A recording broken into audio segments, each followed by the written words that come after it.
Good evening. You're watching the news tonight, your daily roundup of all that has happened across India and the world. I'm Ishan Russell, and these are the headlines that we're tracking this evening. Supreme Court refuses to stay verdict on 9 Uttarakhand dissidents of the Congress. High Court disallowed the rebels from voting during the floor test on Tuesday.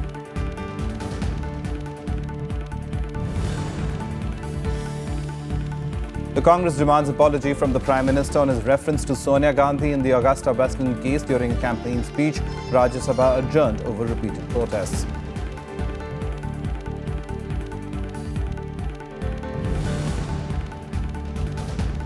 The BJP counters the Aam Aadmi Party's campaign on Prime Minister Narendra Modi's educational qualifications. Senior leaders Amit Shah and Arun Jaitley display his BA and MA degrees at a press conference, but Kejriwal calls them fake.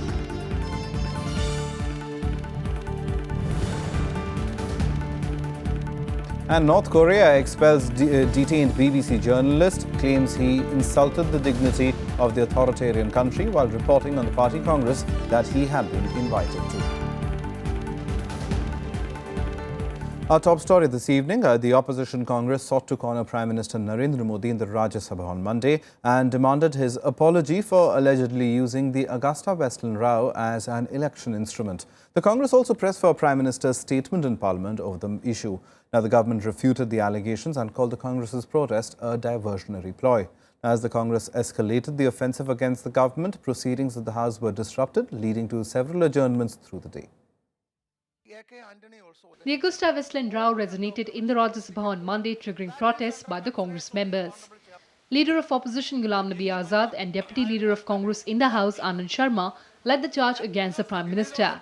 Azad accused Prime Minister of using the deal to malign the Congress ahead of the Assembly elections in the 5 states and demanded an independent probe into the matter. Anand Sharma also demanded the Prime Minister's apology over allegations during an election rally that an Italian court had named Congress President Sonia Gandhi in the Augusta Westland chopper bribery case. Sir मेरा आखिरी question ये होगा कि इसकी inquiry पूरे जांच जो हो रही है वो सीबीआई के द्वारा हो रही है जिस और सीबीआई माननीय प्रधानमंत्री जी के अंदर आता है और अगर प्रधानमंत्री जी ही इस तरीके की भाषा का इस्तेमाल करेंगे तो सीबीआई जाहिर है प्रभावित होगी। इसीलिए हमने पहले दिन से ही कहा कि अगर निष्पक्ष जांच करनी होगी, ट्रांसपेरेंट जांच करनी होगी तो Supreme Court monitors CBI inquiry करनी चाहिए। Minister must come. No, now listen to me. And substantiate the statement that he has made. Now listen to me. He is the Prime Minister of India. No. Dismissing the charges, Minister of State for Parliamentary Affairs Mukhtar Abbas Naqvi clarified that the Prime Minister had only repeated the Italian court's findings and did not make any policy announcement outside Parliament. Naqvi also reiterated the government's stand that the guilty in the Augusta Westland case would be punished. प्रधानमंत्री जी ने वही जो कुछ कहा है जो पूरी दुनिया जानती है, जो इटली की अदालत ने कहा है, जो उस दिन चर्चा में आई है बात, इसलिए कोई नई चीज नहीं और प्रधानमंत्री जी ने कोई पॉलिसी अनाउंसमेंट नहीं किया है। अगर इतना सा एबीसीडी भी ज्ञान होगा कि अगर कोई मिनिस्टर या प्राइम मिनिस्टर पॉलिसी अनाउंसमेंट करते हैं आउटसाइड ऑफ द हाउस जब सेशन चलता रहता है तो नहीं कर सकते। ये तो इलेक्शन रैली की स्पीच है। Deputy Chairman PJ Kuran also clarified that the chair cannot take cognizance of speeches made outside Parliament. The statement which is attributed to the Prime Minister is alleged to have been said out, which if he said is outside. It's a political speech. What the chair can do? If something is happening. The Congress members, however, continued their tirade against the Prime Minister and demanded his apology. 0 hour and question hour became casualties as the Congress members trooped into the well of the House. The chairman urged the members to allow the House to function to no avail. 10 to 12 members raise issues during 0 hour. 30 to 36 members raise issues during question hour. That makes a total of 45 members of the House every day. Is it appropriate for any individual member or group of members, to raise an issue of interest to them during either the 0 hour or the question hour? Even in the post-lunch session, chances of reconciliation appeared bleak as the opposition and the treasury benches traded verbal blows. Repeated pleas by the deputy chairman to allow the house to function went unheeded. Therefore, I am handicapped. But I am telling, if this attitude, this disruption continues, the chair will be forced to pass these bills without discussion. As the protest did not subside, after repeated adjournments, the chair finally adjourned the house till Tuesday. Till 11 a.m. on Tuesday, the 10th of May. Kriti Mishra, Rajya Sabha TV. Now, Parliament has passed the Anti-Hijacking Bill 2016. The Lok Sabha approved the bill today that provides for death penalty if ground handling staff and airport personnel are killed during such acts. Civil Aviation Minister Ashok Gajapati Raju moved the bill in the House. Speaking on the bill, the minister said the legislation was framed in line with the international conventions. The bill amends the 1982 Act that provided the death penalty for hijackers only in the event of the death of the hostages. The bill covers several acts within the definition of hijacking, which includes attempt and abetment of hijacking, making a credible threat to commit hijacking, and organizing or directing others to commit the hijacking. Like scope for improvement is everywhere. It exists everywhere. Even in us, a scope of improvement does exist, and we should try to harness it and go ahead. We should take a positive attitude and go ahead. We need not condemn anybody, but we need to identify weaknesses and put strategies to overcome those weaknesses, and we are working at it. And I'm grateful to the House to have supported this bill. But I can't agree with certain members who do not want the death penalty to be there. Now on to developments about the Uttarakhand Assembly floor test, and the State High Court today dismissed a writ petition filed by the 9 rebel Congress MLAs, and the Supreme Court also refused to stay their disqualification, which means that the MLAs will not be allowed to enter the Assembly tomorrow, let alone vote. This comes as a huge relief to the Harish Rawat-led Congress that is hopeful of re-establishing its rule in the state after the floor test. In a major setback to the rebel Congress MLAs of Uttarakhand, the Supreme Court has refused to stay their disqualification. The verdict means none of the 9 dissident MLAs will take part in the vote of confidence on Tuesday. There is no interim relief to all disqualified MLAs. They cannot participate in the floor test to be conducted tomorrow from 11 to 1 as per the order passed by the Honorable Court on 6th May 2016. Earlier in the day, the Nainital High Court barred the MLAs from taking part in the floor test. High court का फैसला सही फैसला हम मानते हैं, क्योंकि संविधान में जो अधिकार स्पीकर को दिए गए हैं उन्होंने उन अधिकारों को मानते हुए अपना फैसला सुनाया है। संवैधानिक है, with in the law of the land है। कोर्ट के निर्णय के ऊपर हम नहीं रहना, पहले ना आज हम तो विधायकों के निर्णय पर काम कर रहे हैं, और हमें उम्मीद है कि विधायक इस भ्रष्टाचारी सरकार को, माफियाओं के सरगना मुख्यमंत्री के खिलाफ वोट डालेंगे। The Uttarakhand Assembly has 71 seats. With the 9 rebels barred from the voting, the numbers come down to 61.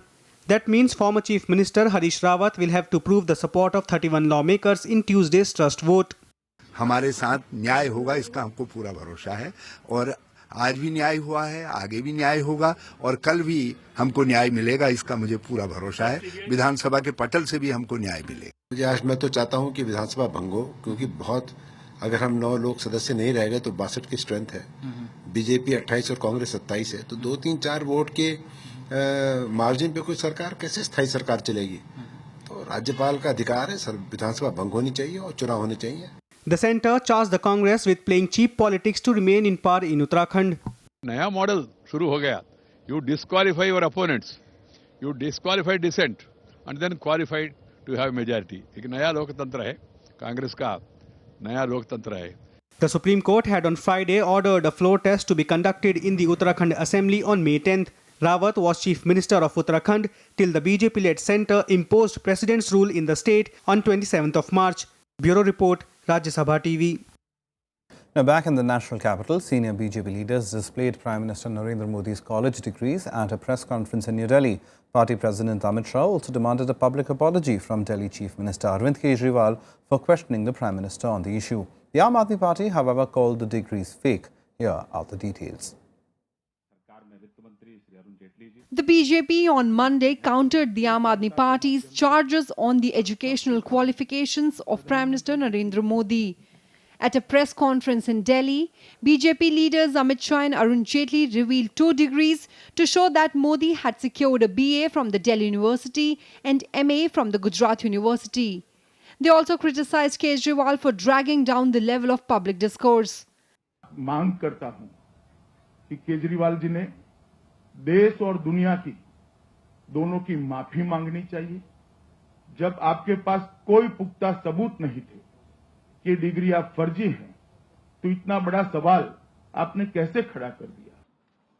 The Aam Aadmi Party retaliated about an hour later to claim that the degrees shown by the BJP leaders were fake.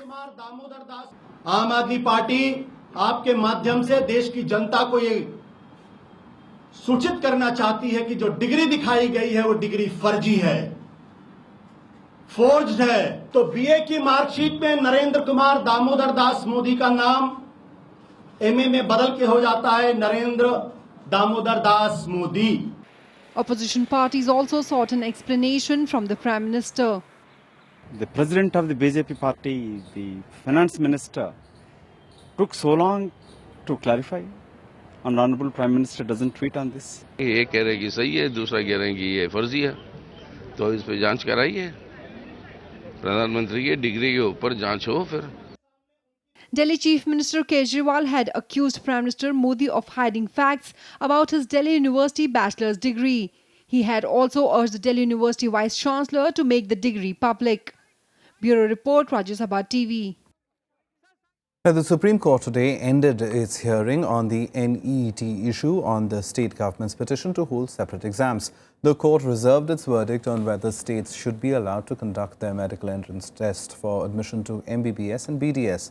The Apex Court on Friday ruled that the NEET-2, scheduled for the 24th of July, will allow all those candidates who appeared in the NEET-1 exam if they give up their candidature for the May 1st exam. The bench hinted that it may consider allowing states conducting their own test to continue. Now, Nepal today dismissed rumours as baseless that the government was considering the expulsion of Indian envoy Ranjit Rai. The media reports had suggested that the government was preparing to declare Rai persona non grata, meaning that his diplomatic immunity will be withdrawn. The rumours gained ground after Prime Minister KP Sharma Oli cancelled President Bidya Devi Bhandari's visit and recalled Nepal's ambassador to India, Deep Kumar Upadhyay, apparently in retaliation of India's supposed hand in toppling his government. However, the Nepalese government rubbished such rumours, with Deputy Prime Minister and Foreign Minister Kamal Thapa terming them baseless. On Friday, Nepal cancelled the visit of its president to India, though no reason was assigned for cancellation of the trip. It was believed to indicate Nepal's unhappiness with India over the latter's alleged meddling in the internal affairs of the Himalayan nation. Now, the son of a Janata Dal United legislator accused of killing a teenager in Bihar's Gaya town was still absconding on Monday, even as the local court sent her husband Bindi Yadav and his bodyguard were sent to for 14 days judicial custody. Normal life was badly hit in Gaya as well by a shutdown called by the BJP-led National Democratic Alliance to protest against the fatal shooting of the teen.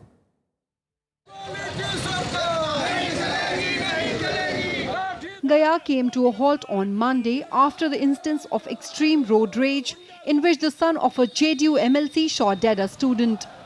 All commercial establishments were shut after the BJP called for a bandh. Similar protests are being organized all across the city. 19-year-old Aditya Sachdeva, a class 12 student, was allegedly shot dead by Rocky, the son of Janata Dal United MLC Manorama Devi. Late on Sunday, the Bihar police arrested the accused's father, Bindi Yadav, and his bodyguard, Rajesh Kumar, on charges of criminal conspiracy and harboring the accused. दो अरेस्टिंग्स हुई हैं, एक जो है बिंदी यादव उनकी हुई है, दूसरा जो बॉडीगार्ड है उनकी. Trades are being conducted. I am sure we'll get success in this. On Monday, a local court sent the father and his guard to 14 days judicial custody, but the suspect is still missing. आज तक भी मेरा पर जो भी FIR हुआ है police प्रशासन के किया, कोई एफआईआर पब्लिक नहीं किया हम तक. राजनीति के तहत बरबखत हम फंसते जा रहे हैं. The incident has taken political overtones. Leaders cutting across party lines have demanded justice for Aditya's family.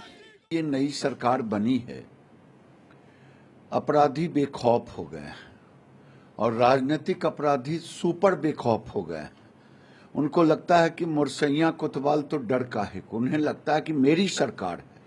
जब हम कहते थे कि ये जंगल राज 2 होगा तो लोग इसे दूसरे रूप में लेते थे। बिना किसी बात के कंसिडरेशन के कानून को अपना काम करना चाहिए, निष्पक्ष जांच होनी चाहिए और कानून को इस मामले में किसी को कानून को अपने हाथ में लेने का अधिकार नहीं।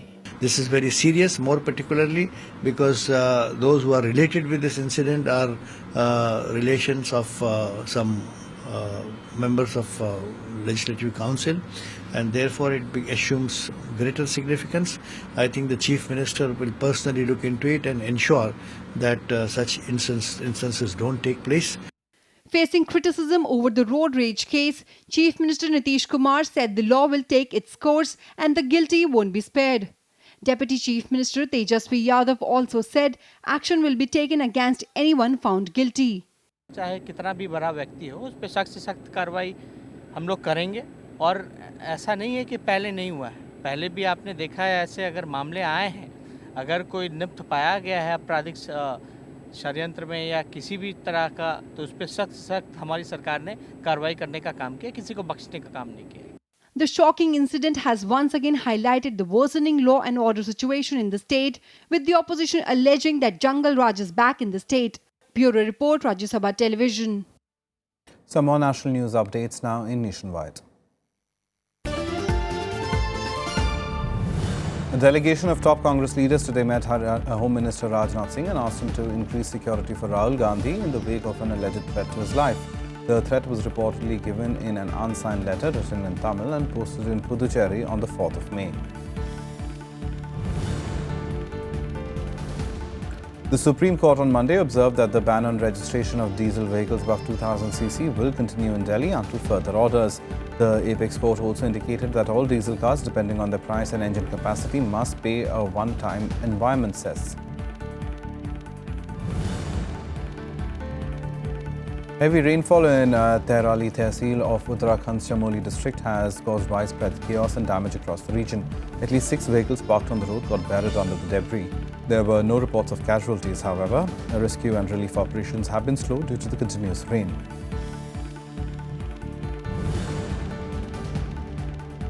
The second royal bath of the month-long Simhastha Mela began early today. A sea of devotees congregated to take part in the snan. A large number of central and state security personnel have been deployed to manage the crowds. Time for a short break. Lots more on the other side. Do stay tuned.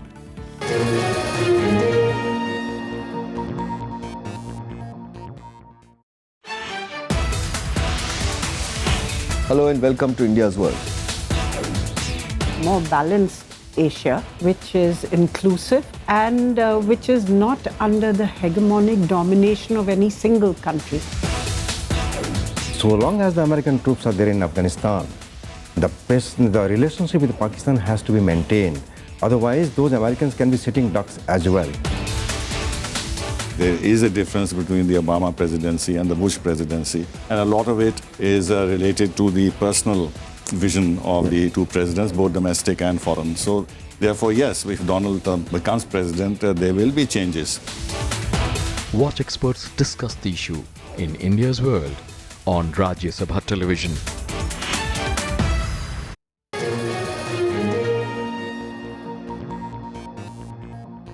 Welcome back. You're watching the news tonight. Some international news now. And North Korea on Monday expelled a BBC journalist days after it detained him for allegedly insulting the dignity of the authoritarian country.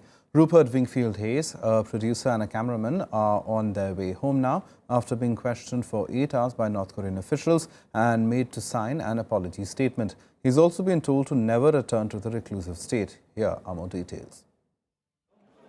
North Korea expelled BBC's Tokyo correspondent Rupert Wingfield Hayes 3 days after he was detained in the capital. He's alleged to have shown disrespect, distorting facts and realities, and speaking ill of North Korean leader Kim Jong-un. The reporter was also asked to write an apology, but he will not be readmitted into the country. The BBC team was in North Korea ahead of the Workers' Party Congress and had covered an earlier trip of Nobel laureates. Press freedom advocates condemn the latest incident. We're not going to make any statements now or interviews. We're obviously very glad to be out. You're going to go talk to our bosses now, but just relieved to be out. Thanks.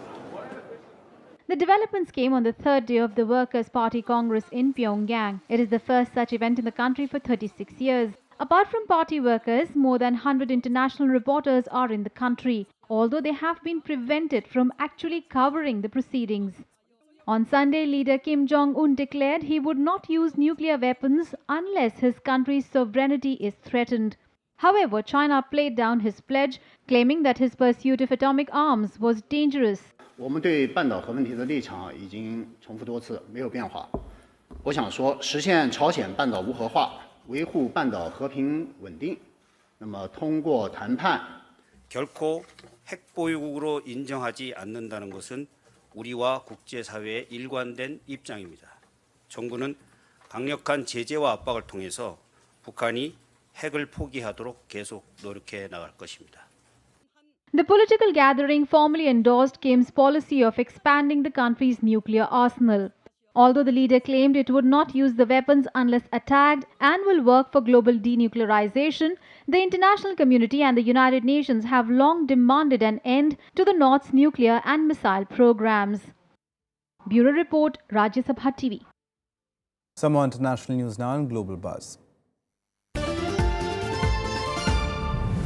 The Fort McMurray wildfire raging in the Canadian province of Alberta seems to have reached a turning point. A slight drizzle and favourable wind has given hope that the fire can be brought under control.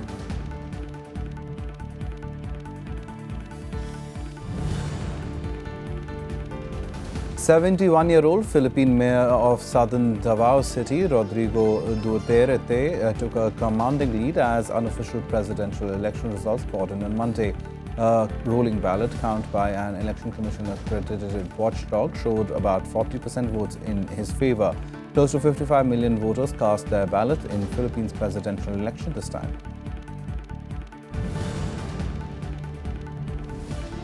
Russia showcased its modernized military war machines in a grand parade on Moscow's Red Square on Monday. The parade was part of an annual fixture designed to commemorate the Soviet Union's victory over the Nazis in the Second World War.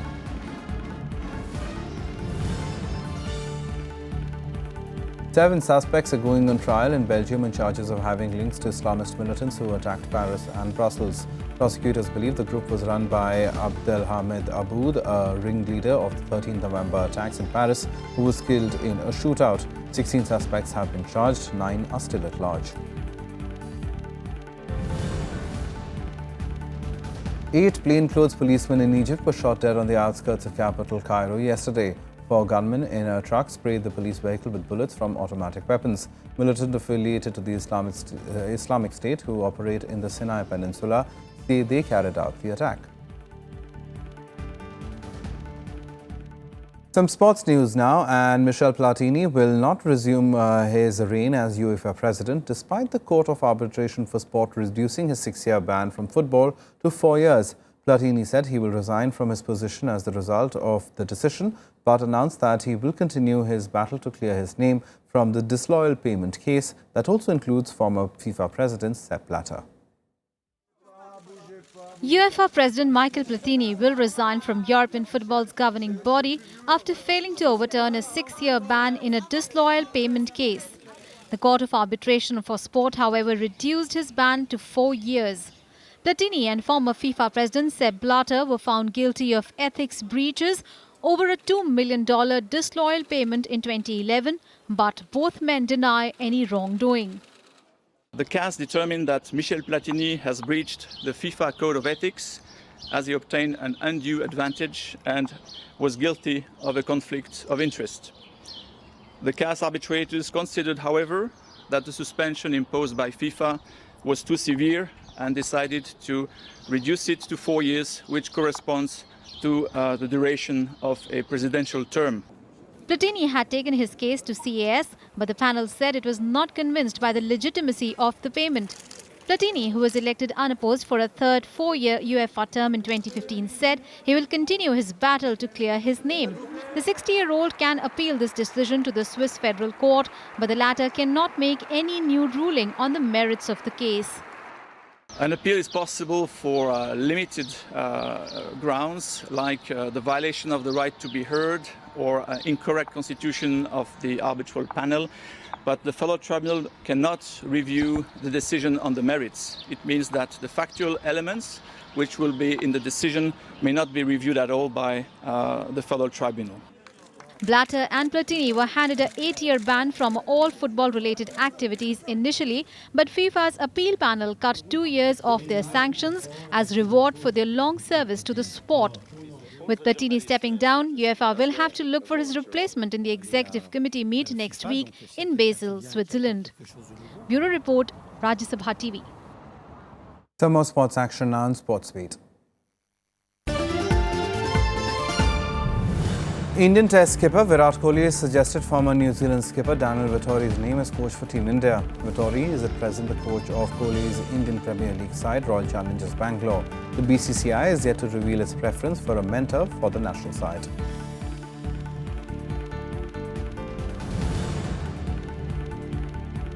Novak Djokovic won his second Madrid Open title as he defeated defending champion Andy Murray in a 3-set affair on Sunday in 126 minutes, with the score finally reading 6-2, 3-6, 6-3. The Serbian has overtaken Rafael Nadal, who has 28 Masters titles under his belt, as Djokovic's Madrid Open win was the 29th of his career.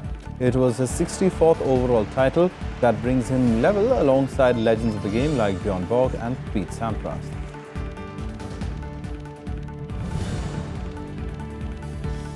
Bayern Munich secured a record fourth Bundesliga title in a row with a game to spare on Saturday after a 2-1 victory at Ingolstadt. The Bavarians made sure of their 26th German league crown and their first silverware of the season with the help of 2 goals by Polish striker Robert Lewandowski in the first half.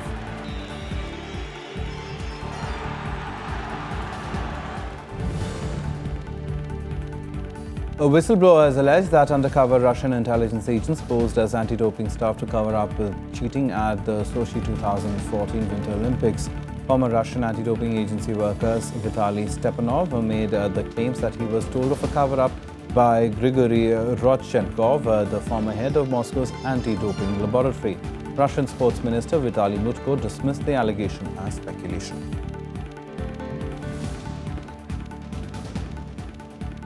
Well, that's the news tonight. Good night.